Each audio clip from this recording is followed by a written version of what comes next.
Yun na. Nasa loob yung mga niyog. Kulang lang sa linis. Tabas. So kanang parte may sapa. Ito, kawayan. Niyog.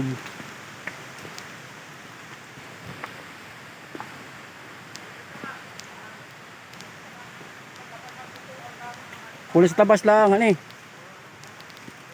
Yo. Oh, may mga bunga. Oh. Mga gango na. Wala tayo mababoy damo din dito. Ang baboy damo dito, may itak. Ah. Ay siya nga oh. Tinitira na pala ng ibang tao ito. Ayan dyan, sapa oh. May sapa dyan. Walang problema sa tubig. Oh. Daming bunga oh. Aniyog oh. Tatabasan lang. Oh, kulang lang sa linis. At saka maaliwan siyang linisin kasi mababa lang naman.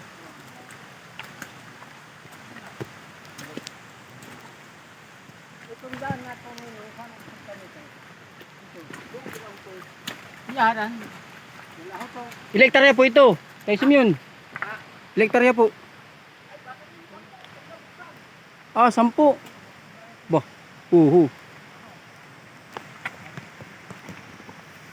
kain bunga. Nanakaw na lang. Marami may-ari ng niyugan. Pag wala ang may-ari. Oo, bagong bago. Marami na kukuha. Oo. Ganda ng kawayan. Kawayan oh, madami pang kawayan oh.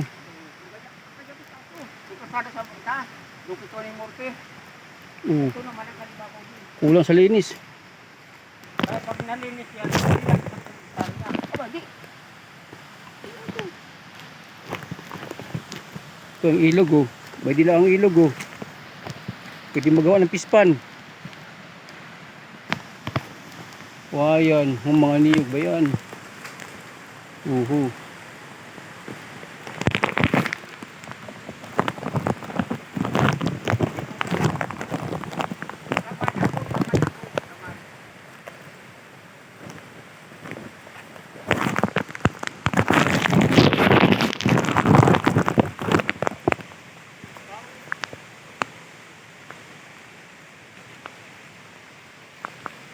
May mga ilang puno kasi ng kahoy oh. Kaya dapat talaga may tao dito.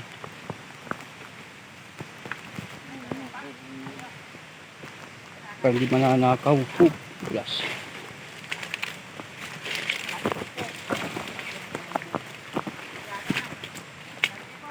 Tatlong po. Isa. Kaya ko pera. Alin po? 31 lang sala sa akin. 31. Dami. Kaya kahoy pa oh. Maraming kawayan. Oh, kakao oh. Kakao. Kakao. Oh.